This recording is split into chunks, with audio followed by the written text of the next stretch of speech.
कृष्णा नदीच्या पाणीपातळीत झपाट्यानं वाढ, नागठाणे शिरगाव बंधारा दुसऱ्यांदा जलमय. कोयना धरणातून सुरू असलेल्या पाण्याच्या विसर्गासह संततधार पावसामुळे कृष्णा नदीच्या पाणीपातळीत झपाट्यानं वाढ झाली आहे.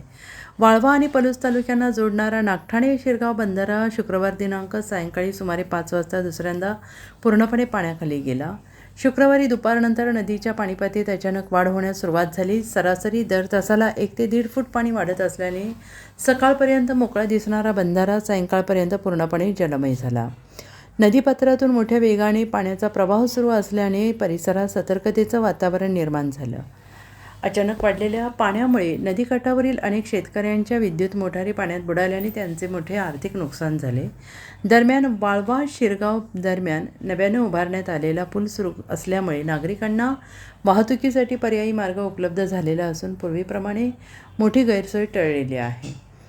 या घटनेची माहिती मिळताच भिलवडी पोलिसांनी घटनास्थळी भेट देऊन परिस्थितीची पाहणी केली. प्रशासनाने बंधाऱ्याकडे जाणारा रस्ता तातडीनं बंद करून अत्यावश्यक सुरक्षेच्या उपाययोजना केल्या आहेत.